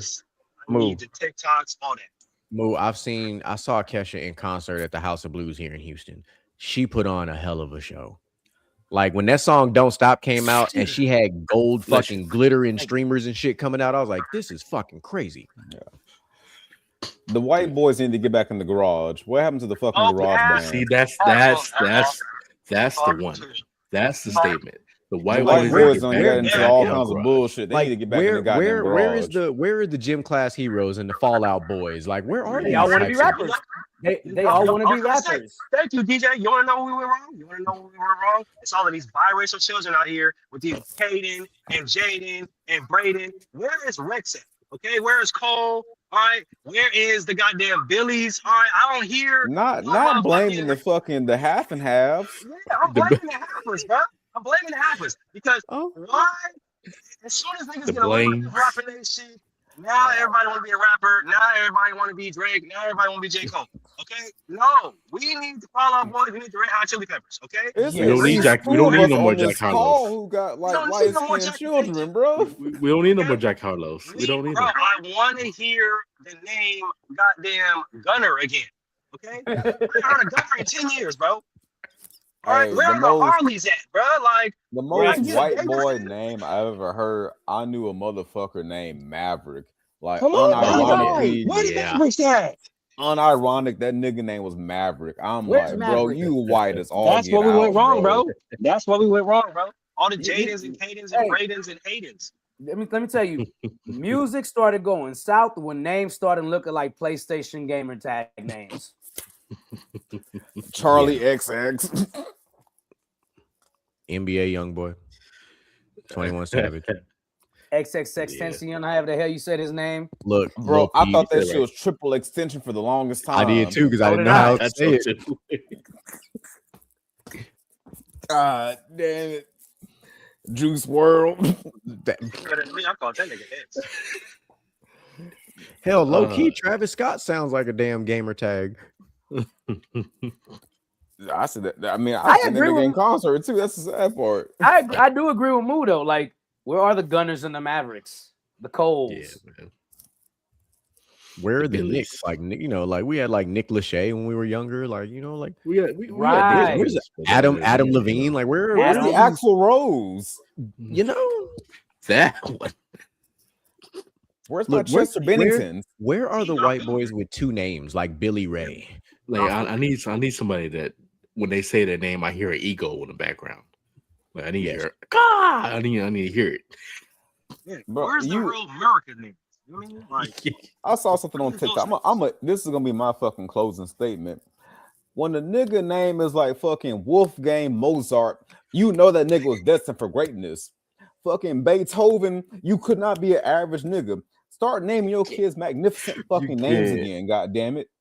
God damn. Cleopatra, nigga. Somebody. Listen, Edgar Allan Poe. Sigmund Freud. You know that nigga got to be somebody. Yeah, that's that. You can't be a name like that and not be a legend. Yeah, I want to know what Bartholomew is. You know what, Outlaw? You make a great point because I actually was thinking about that the other damn day. Bring back the old school name. When's the last time you heard of Gertrude? Okay, bring back Amadeus. Nigga. Like we need to Cornelius. Bring back Goddamn. Cornelius. Sherman. You know what I mean? Bring it back. Shit.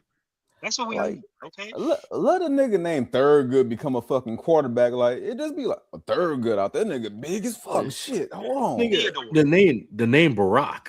Nigga, what? Come on. That is a powerful do something with that name.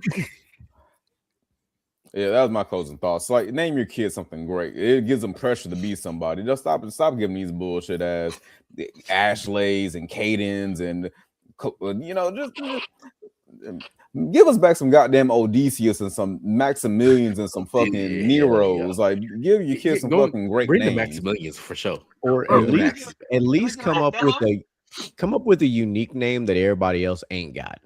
I need an don't be Elon Musk. Othello, wow. No, Elon is out there. Yeah, do some shit like Attila. Yeah, Attila the Hunt. And like, come on. Or even Matilda. We ain't heard the name Matilda in a long time. Like I'm thankful that I named my kid something unique that I ain't never met another one until she went to daycare. It's first time, and it was spelled different, so mine was still spelled unique. So and it's good. Like my first name, my government name is a common ass white boy name. So we all knew about 4 or 5 of them in school. Oh, for sure. Spelled differently, but no, you want to know real fucking pain? I'm coming back. Fuck it. This is my extra closing statement.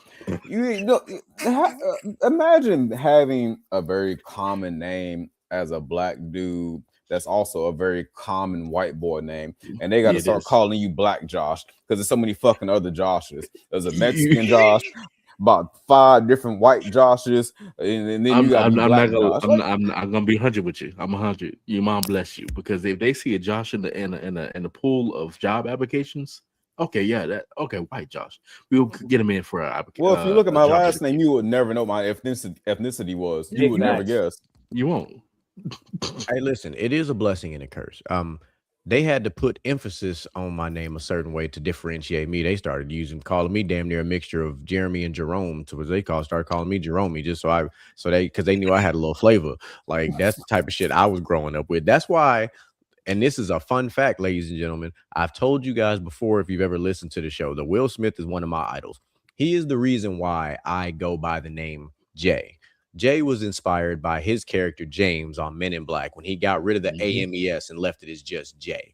That's where I got the name Jay was from Men in Black.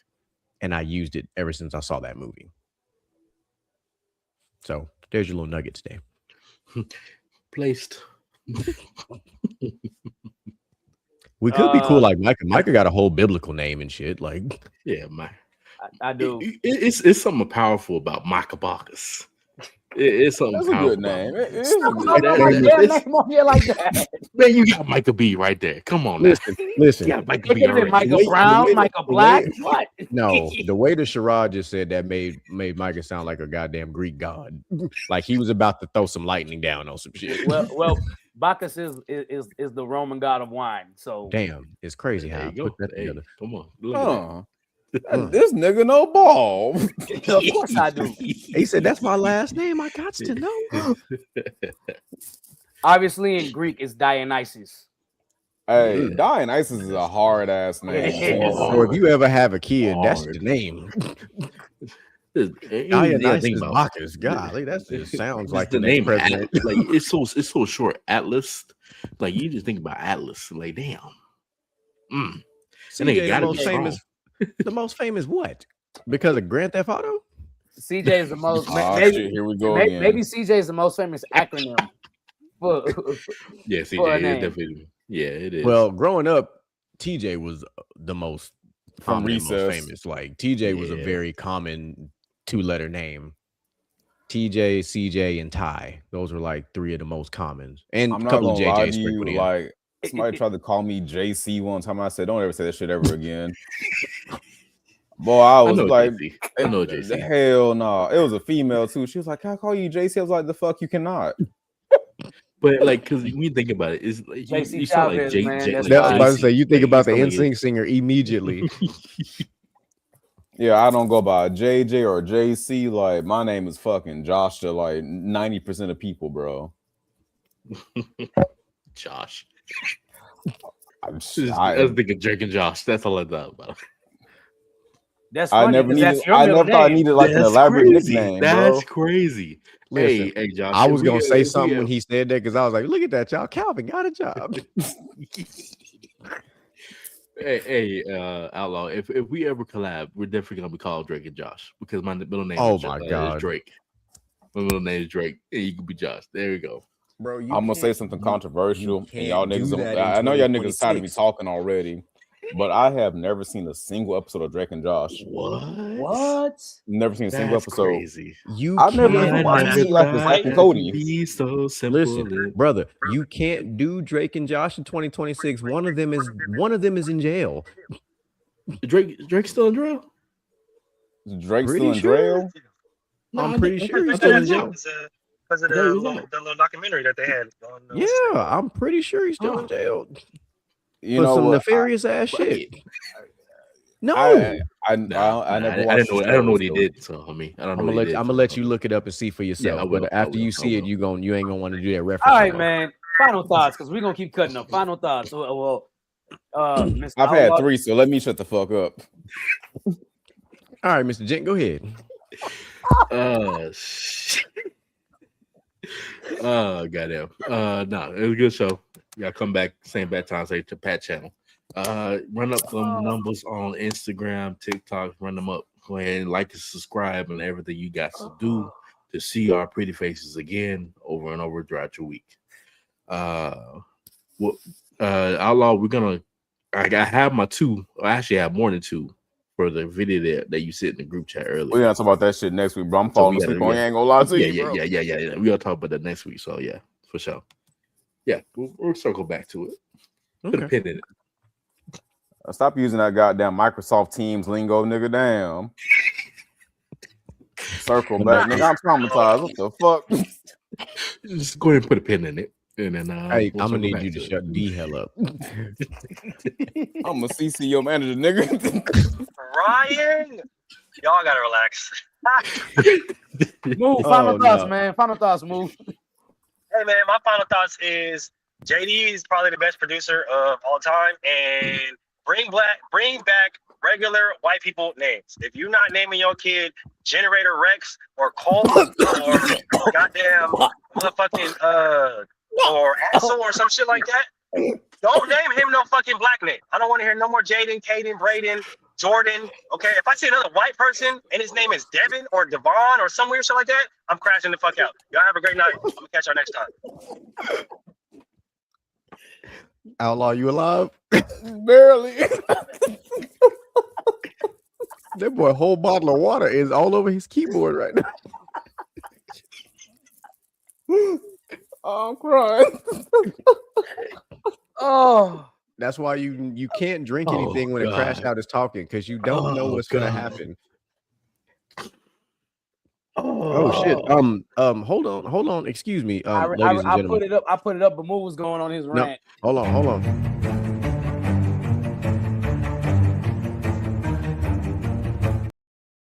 We ain't got to do that in a while. But right before the show's about to end, I just want to read this real quick. Ladies and gentlemen, the New York Giants are finalizing a deal to make John Harbaugh their new head coach. Oh. That means he won't be a Raider head coach. Yeah, congratulations, Giants. That man does not like Harbaugh at all. Shouted. Not at all. So I'll give y'all final thought. You're retiring as a Jets fan. I mean, you can come on over to New England if you want to. We got room for you. We'll let you in. My final thoughts for today is Texans swarm F the Patriots. Okay. H-Town holding it down, son.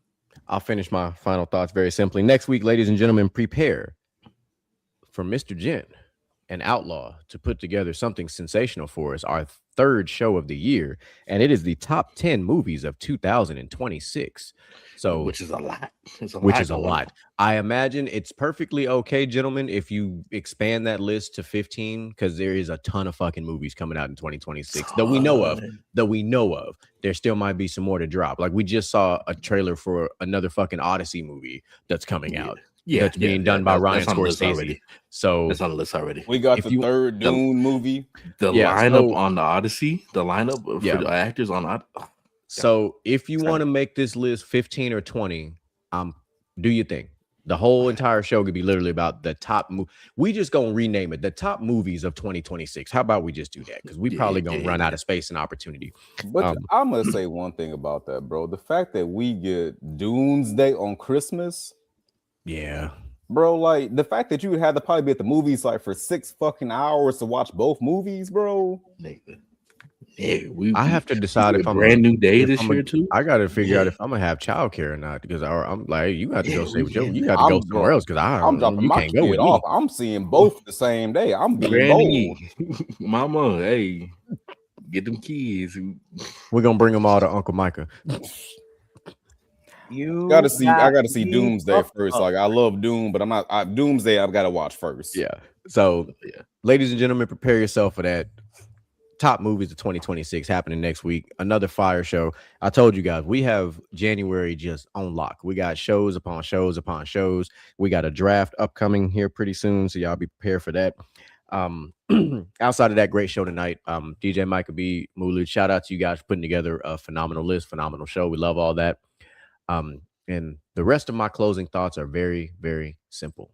For all of you Houston Texans fans out there, I love all of you. I really do. I love every single one of you motherfuckers until you play the Patriots. And it's fuck all you motherfuckers.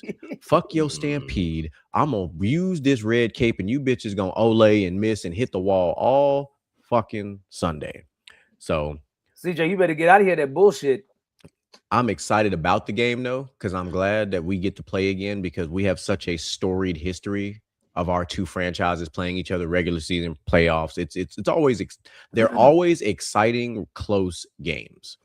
There's very rarely this ever been just this is a defensive game. Like it's going listen 21-24. It's gonna tell you right now that's my score. 21-24. I don't that's it. I'll be shocked if any team scores over 20-24. I'll be shocked. I just feel like these two defenses are gonna do that. They're gonna keep each other from scoring. Both teams have great secondaries. Both teams have good pass rushes. Both teams have everything you need to slow this game all the way the fuck down. So, with that being said, Josh Allen and company, I hope y'all get dog walked by the Broncos. Because fuck y'all, because y'all in my division too. Fuck Josh Allen. And I don't fuck with nobody else in the AFC East but the Patriots. Point blank, period. I much rather have wanted to have played the Texans in the AFC Championship, but that's just not how it went, because y'all couldn't win the fucking division. But that's neither here nor there. That was some fire on that one, right? What you mean? Because the Texans would have beat the Bills in the first round. We would have. That is 100% fact. That's why I'm salty. 100% fact. That's why I'm salty, because the Patriots and the Texans in the AFC Championship game would have drawn ratings and fed families. You're right. This man's talking about this like really from business standpoint. Josh Allen. Because it's always gonna be fuck Josh Allen. You know what else is gonna draw ratings and feed families? Texans versus Bills in the AFC Championship. It will. It would. You know what? It probably will in 2028. Texas football. Amen. But that's all I got, ladies and gentlemen. Chat, we appreciate y'all. Moody, we appreciate you popping up. CJ, appreciate you always pulling up when you pull up. I would say sorry for your Jets, but I won't. Y'all are far and away still. Y'all are far. The fact that y'all are more dysfunctional than the Cleveland Browns is insane. He ain't lying. Fuck them punk ass Jets. Yeah. Like the Raiders about to have a whole ass turnaround. Yeah. Like I told you, Moo, y'all were so close to winning a lot of games this year. So close. Wow. Oh, all right. Let's get the fuck up out here. Ladies and gentlemen, we love y'all. We appreciate y'all. And we are motivation in you and inspire the world to do what you can. If you love it, then fuck it, get through it. Mumble mentality activated. I waited for so long. Get burdens, I've outweighed. When you